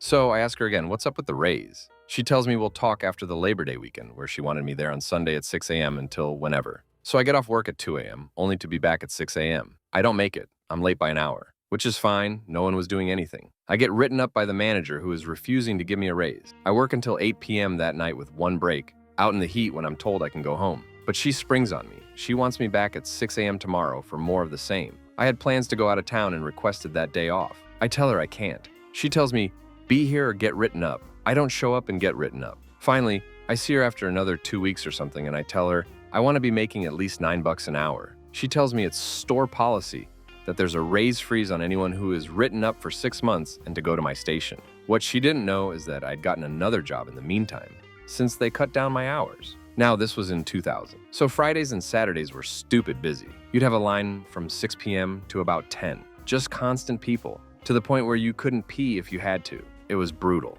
I show up for my one day that week, the crap shift, and the store manager is there, the one who's ducking with me over the raise. She is working because the other manager is sick. An hour into the night, the other girl who was working didn't feel well, so the store manager let her leave. Then she got on my ass about not working fast enough, and the line was backing up. I waited until the line got real bad, then just closed down my register, clocked out, and walked over to her and said, I quit, good luck, and walked out. She forbid me from leaving too. To rub it in, I went down and ordered Chinese at this little place next door and just hung around while they got my order ready. So every time she had to turn around to put the videos on the counter on the other side of the towers, she'd see me. Story 6. I was working at a shady telemarketing gig. They gave us sheets torn from phone books, and we had a script to get a salesman in the door by promising a free vacation. After about a week, I had already talked to a couple of folks that had fallen for this scheme and were not pleased by my cold call. Then I got her on the line. Oh, I'd love a vacation, she said in an elderly voice. My husband died a year ago. I just couldn't. Ma'am, I said, this is a scam. They're going to get someone in there, pressure you into buying something you don't want, and do all they can to get out the door without giving you your vacation package, if there even is one. When people like me call, don't believe them. If it's too good to be true, it probably isn't. Oh, you're such a sweet boy, she said. Yeah, I thought. A sweet boy with $30 to my name who's about to quit his only paying job. I hung up, sat there for a bit, then walked up to the supervisor and told him I was quitting. Apparently, they weren't listening in on that call. I was done. I just couldn't do that and live with myself. Spent a bit of time homeless soon after, but it turned out okay in the long run. Story 7. My last job was security, where I spent 8+ hours per day in a tiny, non-insulated glass and metal shack, signing trucks in and out. It was boring as hell. Didn't pay a whole lot, no lunch break, no paid vacation or sick time. Had to file an OSHA complaint just to be able to take bathroom breaks as needed. The company really treated its employees like crap, and the site was pretty brutal too. It was in our contract that we couldn't have our phones, no books, no radio, no schoolwork, not even a newspaper. So I was miserable. We were all miserable there. Worst job I've ever had. Now, as I said, it was a tiny metal and glass structure, so you can imagine how oppressively hot it got in the summer. Luckily, there was an ancient AC unit in there that made it just bearable. Until one day, during the peak of summer, the AC in the guard shack went out. I turned it off and on again, flipped the circuit breaker about 4,000 times, fiddled with the settings. I tried everything. The damn thing was dead, and wouldn't you know, the maintenance guy had gone home for the day. When they finally sent him out to verify that it was indeed ducked, we were told it would be 2-3 weeks before we could expect a replacement. Luckily, it was on this day that I heard back from a recent job interview I'd had. The background check had cleared. When could I start? I will start as soon as you'll have me. I then promptly gave my boss 2 days notice because duck doing them the courtesy of 2 weeks when they didn't even have the decency to give us ACC in the summer. Story 8. I started on a Monday and didn't show up the next Monday. A short list of what he had me do those 5 days. 1. I never filled out any of my legal paperwork even though I asked. He just never gave them to me. 2. I was asked to illegally install industry standard computer programs onto his system. 3. I was told all about his IT guy's mental illness and employment disability status with the government. It guy wasn't there at the time. 4. I was told to read a quote by Ronald Reagan and talk about what it meant to me. It had nothing to do with why I was hired. I was hired to do CAD drawings. I was informed that I probably wouldn't get paid on time and I should be okay with that because it was a small business, and that's how things go sometimes. 6. He tried to teach me his super secret, literally called it a trade secret, and was trying to get it patented, formula for figuring out how to draw an ellipse, as if I had never read a high school geometry textbook. What really ended it? That Friday, 3 separate people came in asking me what I knew, who I was, if I could get them their money, where he kept the money, etc. One guy then threw nails under my car. The marketing guy, who self-admittedly had a heart condition and was also collecting disability BTW, was running around outside shouting at the top of his lungs, "If you're here, mother ducker, I'm gonna hit you." Then he would stop, pant, fan his face, and say in a really high-pitched voice, "Oh, I'm getting overheated. This can't be good for me." Then he would run around and shout again. Then the police were called, and I never got paid for those 5 days. Story 9, when the company literally stole money from my paycheck. I had worked for this company for 6 months, along with 2 other jobs I was holding at the time. It was ultimately a barista job at a coffee house, but it was owned by a cabaret company. They were changing locations in my city, and during the move, only opened a cafe in the new location, while keeping the full cabaret company and restaurant open at their old location. I was hired as a barista and was never told that I would change roles. At first, the job was fun and pretty easygoing. I love coffee, and it was interesting to learn how to tamp espresso and make espresso drinks and such. Plus, my regulars were nice, and I got decent tips. As the grand opening date approached, however, it became less easygoing and more stressful. For the entire time I was working there, I was able to park in a nearby lot for free. This was in a downtown location, so parking was limited and usually metered. So eventually, the company, who apparently didn't sign any contracts with nearby lots and were just skirting the rules until they were caught, asked the employees if they would like the price of parking in the lot that we had been parking in for free up until this point, deducted from their checks.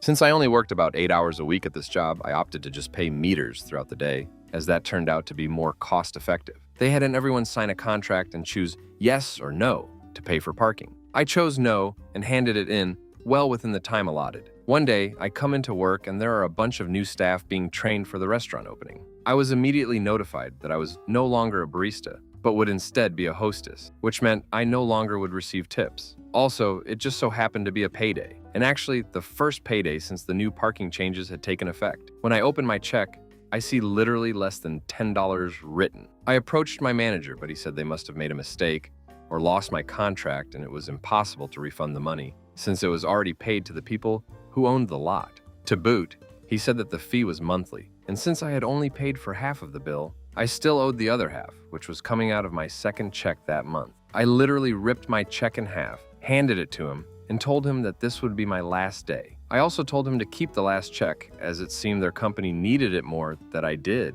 That is the only time I've ever quit a job without notice, but damn did it feel good. Story 10. Last Monday, I was called in for a talk at my recruitment agency. I was told that the company where I'd been working for 8 months was ending my assignment, and I was asked whether I wanted to continue working there 14 more days or not. I told them no, seeing as the boss hadn't been treating me well, and I explained that to them. They didn't complain and told me they'd return to me with a new assignment ASAP. Fast forward a few hours, and they call me from the recruitment agency saying that the same company wanted me back there. If I said no, I wouldn't get paid for those 14 days. So I was forced to accept despite my dislike for the boss. So I turned up there the next day and waited for the boss in the kitchen, just wanting to confirm what my job function would be. I was told to just go back to work as usual in the same department. So I asked what made her change her mind, as she didn't talk to me about getting let go from the company, but instead let the recruitment agency do the dirty work. There were a couple people having lunch in the kitchen who turned their heads when I said that, and she demanded that we'd go have a talk. I agreed, and we went to a separate room, but not before she went and got another person to join in. It suited me well, as she was in defense mode, and even lied about me having a choice to stay there or not. I explained my side of the story before I figured I had nothing to lose and let go of all my inhibitions. Needless to say, she wasn't happy with being criticized, and I didn't even get through all my complaints about her before they needed to have a chat.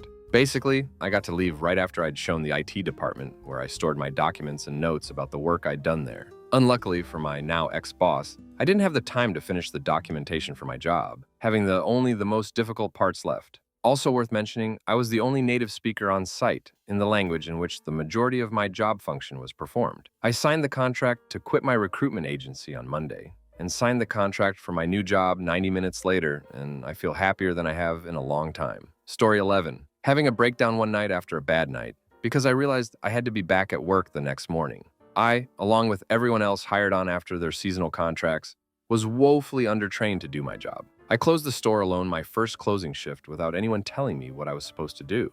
Realistically, if you wanted a crew of us that knew how to do everything that we were supposed to do, you'd need the combined knowledge of 3-4 of us. My sleep was ducked. I woke up early for class man hours and would get home from work between 2 to 4 a.m. 2 of those nights. Then I would wake up at 6 a.m. Sunday, sometimes after closing Saturday night, and work all morning. This was after the holiday season.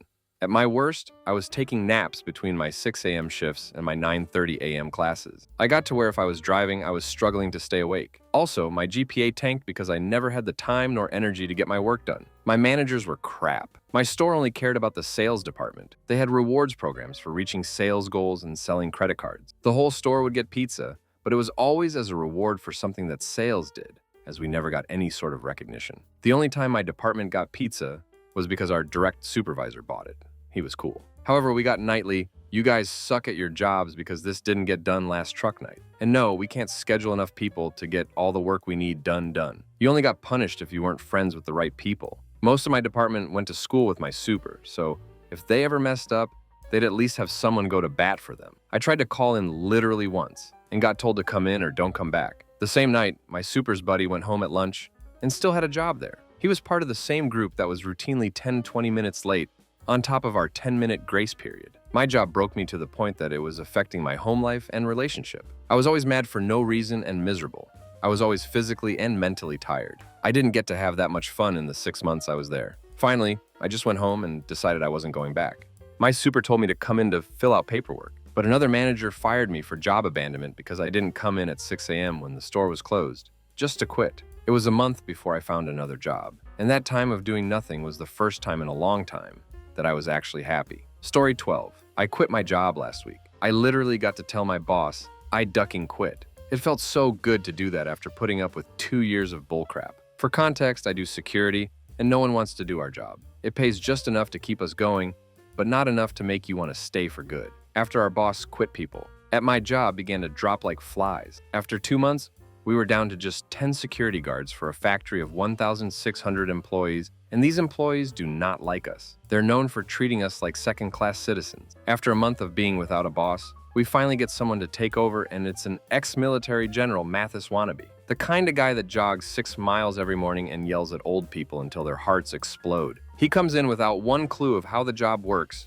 except how to yell at everyone and remind the factory employees that he spent 26 years in the Army. This, on top of working 16-hour shifts, is playing games with my body and mind. I'm almost at my breaking point when he decides to drop the bomb on us and tells us that we'll be doing 100% bag checks from now on. That means checking bags of every single employee that comes in and out of the gate 24/7. This is easily the worst part of job, since the employees never comply and yell at us if we ever get anywhere near them. The first time I'm to do bag checks, and it's shift change. This means about 300 employees will be rushing through the gate to get home to their lives, and we have to stop each one and check their bags for stolen items, weapons, etc. Keep in mind, this gate is actually a turnstile. At first, the checks are going fine for me and my coworker until the people start backing up due to our checks. This is one guy gets in my coworker's face to curse him out for holding him up. I couldn't take the months of stress and yelled right back out the guy. My boss came down from his to control the situation. This meant letting the guy yell while I had to go outside and explain the situation. That's when I did it. I quit right then and there in style with a "I ducking quit" right in front of everyone. It also helps when you've already got another job lined up. Story 13. I used to work at a CVS right by my house. It was a 5-minute walk and was my first job right when I turned 16. I guess they were desperate for help because the whole application and interview process took like 2 days. Anyway, it paid minimum wage, which was $5.15 in white at that time. I was told after 3 months I would have a performance review and a potential for a raise. Well, my birthday is right around Xmas, and I worked my first retail Xmas, which even at a CVS is ducking insane. They had Xmas music on a loop, and I remember being so thankful when NSYNC came on instead. Anyway, I worked my ass off to try and get that raise. I worked Sunday mornings pudding, which involved getting there at like 7 a.m. and putting the Sunday papers together. Why don't they come together? 3 months come, and my evaluation should be coming up. I keep bugging my boss, who I hated and had the same name as me, so when we were on shift together, people had to differentiate when we were paged. I was either Mini Name or Name Junior, which I hated because it inferred I was his kid, but I digress. About it, and all he says is soon. Coming up on 6 months now, and he's been avoiding me. I finally get some guts and confront him with anger about it. He gets defensive and is like, "What's the big deal? Do you have another job lined up or something?" I said, "Even if I do, it's none of your business." Little did he know that I did possibly have a second job lined up at a mom-and-pop video rental store near my house. It wasn't set in stone, but they were going to need replacements when 2 of the employees left for college in a few months. I vented my story to some of the employees and the shift manager. He goes, "He told you 3 months? The first review is 9 months, and at most the raise is like 15 cents an hour." I was pissed. It was still 3 months away, and I was tired of dealing with his bullcrap. I finally had enough after talking to another employee about it, realizing they made more, even though they were worse and had been there a month longer than me, so they had a higher starting salary. So I told her if anyone looks for me, tell them I said duck boss. Tell that a hole I quit, and I left. It felt amazing. I started my other job the next week and stayed there for about 5 years, with a small college break in there. Story 14. When I was young, I had the idea that being an over-the-road trucker would be a great job. I liked to travel and I had hitchhiked a lot in big trucks. When I was about 20, I applied at several trucking firms. I had gasoline bobtail truck driving experience, but they turned me down because I wasn't 21 years old yet. When I was 24, I tried again and was told I needed diesel experience, so I looked in the want ads until I found a job driving diesel garbage trucks. It was a bad job, but I didn't intend to stay long. The job entailed driving cab-over diesel trucks with a 35 cubic yard garbage body on it and a 5 cubic yard expanded door on the rear. The dumpster cans were speared with 2 long forks, then hoisted up and over the cab. As the can was hoisted, it automatically tipped over at the top of its travel, and the contents of the can were dumped inside the garbage body, and the ram was activated to compact the garbage by pushing it to the rear of the garbage body. Levers inside the cab controlled all this. I usually compacted the garbage simultaneously while lowering the can. One Sunday morning, I got sent off my regular route to dump a can behind a large grocery store where the meat refrigerator had failed. The can was supposed to have been picked up on Friday, but the driver forgot. Anyway, the can was filled with hundreds of pounds of spoiled meat. When I hoisted the can, I could see that the left-hand fork had hit the fork box, but I couldn't see the right-hand fork from the driver's seat, and the fork had missed the box and had gone under it. When I hoisted the can, it hoisted okay until it got directly above the cab. Then it fell off the right-hand fork and dumped a mass of spoiled meat and maggots all over my truck. It was easily the most disgusting thing I've ever seen. I really pitied the poor mechanic that had to come out and chain the can to the forks so we could get it off the roof of the truck. I dumped it and I finished the route. Boy, did it stink. And quit that day when I brought the truck in. Garbage truck drivers are society's unsung heroes. The job totally sucks ass. It reeks and the pay is crap.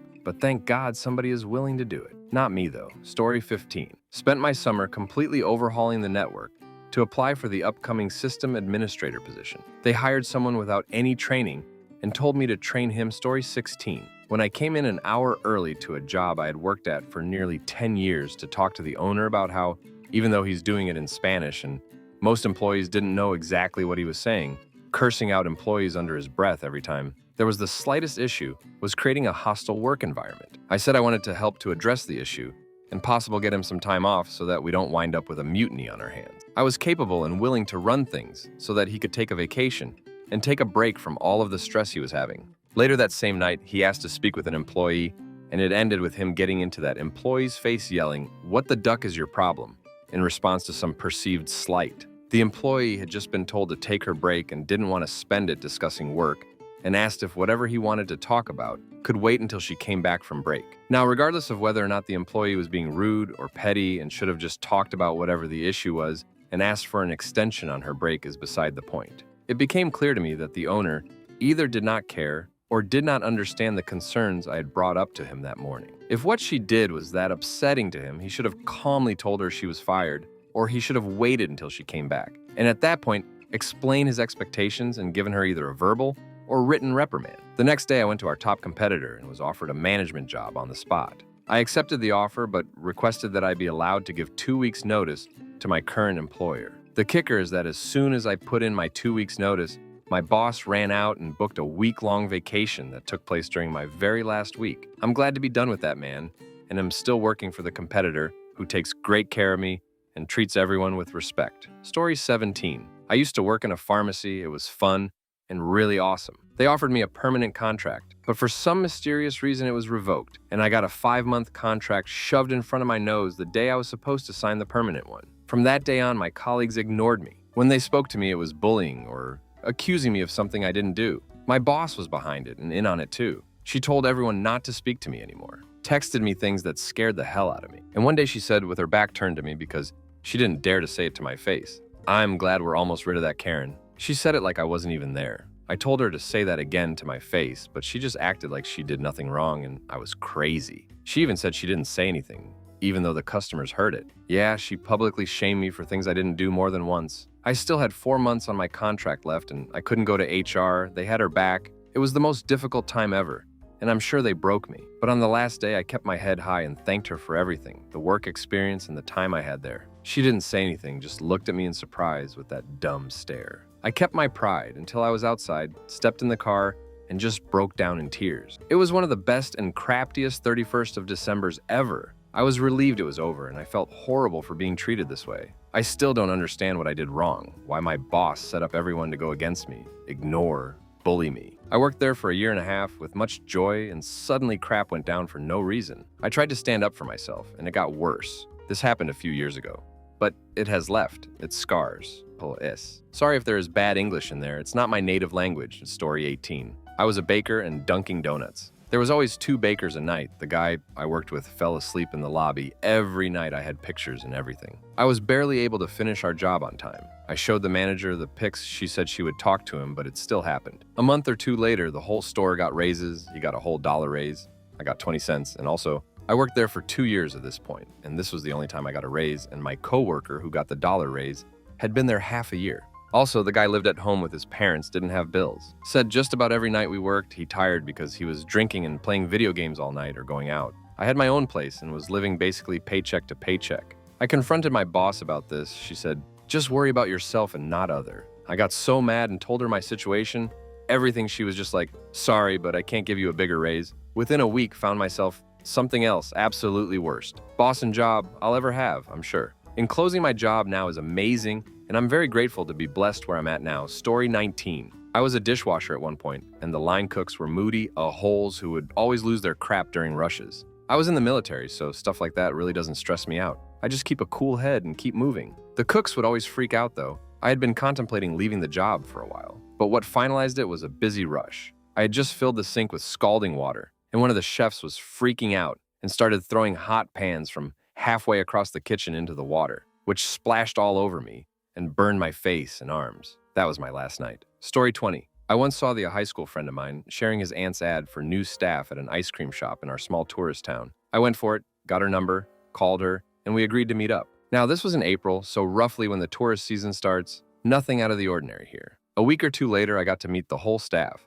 which basically all had been new. In hindsight, that should have been the first red flag. Anyway, we basically got our weekly plan on who was to join the owner on which day. Mornings are slow as are evenings, so it was usually about the afternoon tourist boom, which the establishment had an excellent location for. I was working the window shift, selling ice cream onto the street, preparing the ice cream, making the coffee, and working on the assembly for the premium cups. Along those lines. I'm not sure if this is common in other countries, but here it is. The work was decent, a little bit harsh on the back, because you constantly had to bend over forward, but nothing too exhausting. One of the girls, who I had constantly shifts with, was definitely on the lower end of the IQ spectrum. I'm not boasting about anything, she just wasn't smart. You constantly had to work and think for her. I basically had to explain the coffee machine for her, because it wasn't labeled, but she didn't get it. One day, about a month in, the aunt asked me to come in to talk with me. I obliged, we sat down and talked. She told me she was unsatisfied with my work and that she cuts my pay down from 8 euro to 5 euros, and told me how happy she was with the girl. Now comes the fun part.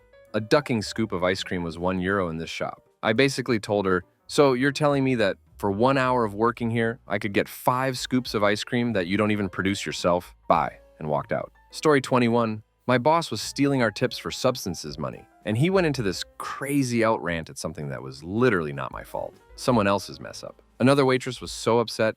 She was older. I think she felt protective of me and had enough of his substances rage too. She quit too. Another job. When I was in high school, my older sister's best friend begged me to come work at the dry cleaners where she worked, as she was one of the only employees. She couldn't tell me how much I made or my schedule, but acted like that was just for the first couple days and then they'd get it straightened out. She'd just call me whenever she needed me to come in. On the second week of this, still not knowing how much I was making and having had one day off, I thought I was getting another day off when I didn't get a call. I went to hang out with my friends at the mall, and she called me saying I needed to get a ride over there right away. I was pissed because it was a short bus ride from my school, but a pain in the ass from the mall, and I was tired of not knowing when I'd have to work until the last second. I told her until she could tell me how much I was making or my schedule I wouldn't be going in. She told me I wasn't going to be paid for my week and a half of work because it was training, though training was literally like 5 minutes the first day and she'd originally said I would be. I'm pretty sure she was using me to cover her shifts for free when she didn't want to work. It caused a huge rift between her and my sister for a long time when she called and yelled at my sister over it and my sister defended me. Story 22. I didn't complain when they refused to seriously look for another driver, so I was working 7 nights a week. I only complained a little when they actually wrote up a roster, and I was still 7 nights a week. And everyone else was complaining with 2-3 nights off that they were working too much. I barely complained when I got very sick with lots of sharp pains in my lower torso, and they wanted me back early. No, what made me quit was when I realized the place was doomed, or about a month after. The boss didn't tell me the shop was closed for the foreseeable future before I messaged him asking why it was closed when I showed up for work. He eventually told me what was up. He lied at that point. He hadn't paid rent. I knew the person who owned the place. Then he messaged me the next day asking where I was and whether I was showing up without messaging that he had reopened the shop. I quit at that point, telling him to find another driver quickly because I had found a place to live a few hours away and had leads on a few other jobs. The place also only lasted another month or two before it shut down permanently. I'd been working a job that was by myself, 8:40 a.m. to 6:20 p.m., paid $5 below the legal minimum pay rate, and I liked it more than the job that this post is about. Oh, come tax time. He was the hardest person I've ever had to try to get in contact with. I let the tax man sort him out by holding him to the tax form I filled out. No tax-free threshold, which means pay tax on every cent earned. It was also a bit of a crapshoot as to if he was going to pay you on time. There's been a few places I've worked at who did that. They all shut down within a few months of me leaving. I think all had tax trouble as well.